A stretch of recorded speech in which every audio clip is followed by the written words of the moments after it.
Louvado seja nosso Senhor Jesus Cristo, para sempre seja louvado. Então, irmãos e irmãs, bom dia. Bem-vindos a esse momento de reflexão da Palavra de Deus, de meditação, para essa terça-feira. E hoje, essa terça-feira, que é o dia 25, nós vamos refletir Marcos capítulo 9, versículos 30 ao 37. Não deixe de dar o seu gostei, de compartilhar esse vídeo com a sua comunidade. Vamos então agora iniciar a nossa proclamação. Proclamação do Evangelho de nosso Senhor Jesus Cristo, segundo Marcos. Glória a vós, Senhor. Naquele tempo, Jesus e seus discípulos atravessavam a Galileia. Ele não queria que ninguém soubesse disso, pois estava ensinando a seus discípulos e dizia-lhes: o Filho do Homem vai ser entregue nas mãos dos homens e eles o matarão. Mas 3 dias após sua morte, ele ressuscitará. Os discípulos, porém, não compreendiam essas palavras e tinham medo de perguntar. Eles chegaram a Cafarnaum. Estando em casa, Jesus perguntou-lhes: o que discutias pelo caminho? Eles, porém, ficaram calados, pois pelo caminho tinham discutido quem era o maior. Jesus sentou-se, chamou os 12 e lhes disse: se alguém quiser ser o primeiro, seja o último de todos e aquele que serve a todos.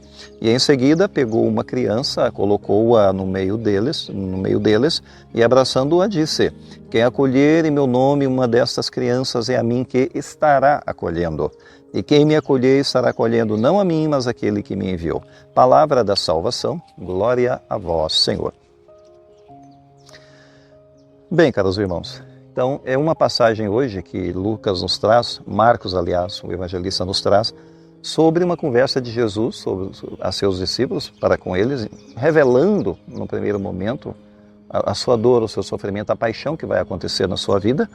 E depois uma conversa que ocorre entre os discípulos sobre quem era o maior. Bom, a paixão de Jesus, que ele está revelando nesse momento para seus discípulos, revela algo difícil de ser compreendido na condição em que Jesus se apresenta como Messias, porém como servo do Senhor, aquele que abraça o sofrimento por uma causa muito maior que a salvação da humanidade.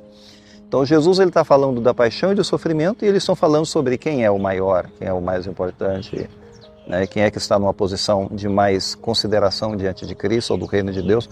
Enfim, é a lógica do serviço, de abraçar a cruz e a dor, versus a lógica do quem é o maior. A gente sabe que é a lógica da grandeza que está aqui sendo discutida pelos seus discípulos, uma coisa que se opõe a outra coisa. É uma discussão que reflete uma ambição humana universal. O desejo de grandeza, o desejo de ser reconhecido, o desejo de ser admirado, o desejo de ser elevado a altas posições. Só que no reino de Deus a gente sabe que se elevar a altas posições é exatamente o inverso daquilo que o mundo imagina. A Virgem Maria canta isso no seu Magnífica, Derrubou dos tronos os poderosos e elevou os humildes. Pergunta: quem é que foi elevado e quem é que desceu? Veja como que o reino de Deus é uma coisa completamente diferente e inversa. Jesus ele desmonta uma estrutura mental, uma estrutura de conversa, de diálogo dos discípulos, Se alguém quiser ser o primeiro, versículo 35, entre aspas, se alguém quiser ser o primeiro, que seja o último de todos e aquele que serve a todos, fecha aspas. A lógica do reino de Deus. Está muito claro aqui que Jesus não condena a excelência. A gente tem que buscar o desenvolvimento, a gente tem que buscar uma autotransformação, um padrão cada vez mais alto de compreensão de si mesmo, de compreensão do mundo. A gente precisa se superar cada dia, até pelo resto da nossa vida, até o dia da nossa morte. Mas Jesus ele redefine essa questão de buscar esses degraus de conhecimento, de sabedoria, de padrão de excelência. Ele está redefinindo numa outra lógica. A grandeza ela não está no poder, mas na capacidade de se abaixar e lavar os pés. Aí está a grandeza. A grandeza não é segundo o conceito do mundo, mas a grandeza é segundo o conceito de Cristo. Servir não é uma fraqueza, servir é uma expressão de amor. E, portanto, Jesus pegou uma criança justamente para ilustrar isso no meio deles, dos seus discípulos. A criança não tinha status social. A criança era uma criatura dependente, frágil, sem voz, como até hoje é. É assim.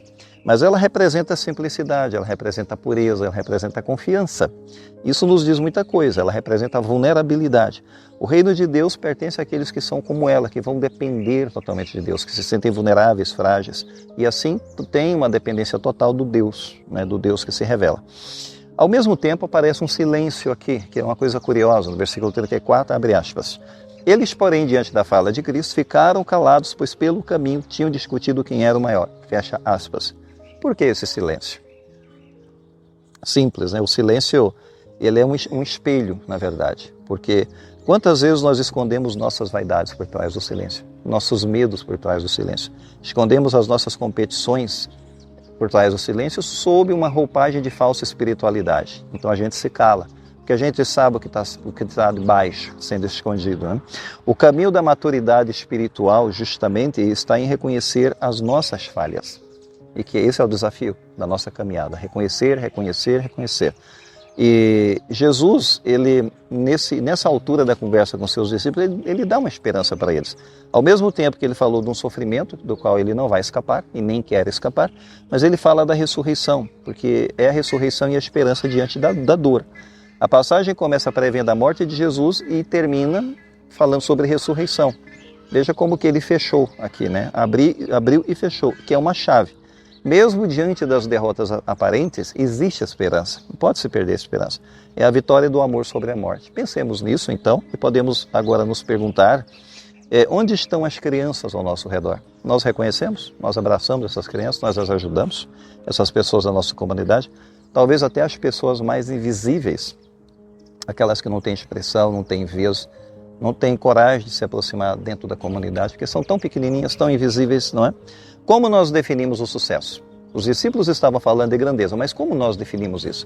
Nós vamos pelo caminho dos discípulos ou a gente tem um outro conceito que Jesus nos ensina nesse momento?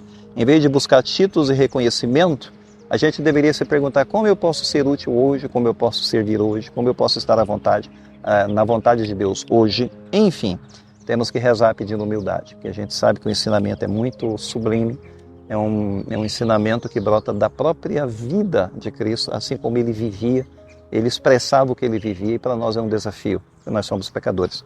Peçamos a bênção de Deus nesse dia, para a nossa caminhada. Não esqueça de dar o seu gostei, o seu like, compartilhar esse vídeo. Vamos encerrar com a bênção final. O Senhor esteja convosco, Ele está no meio de nós. Abençoe-vos Deus Todo-Poderoso, o Pai, o Filho e o Espírito Santo. Amém. Fiquemos em paz, irmãos, o Senhor nos acompanhe.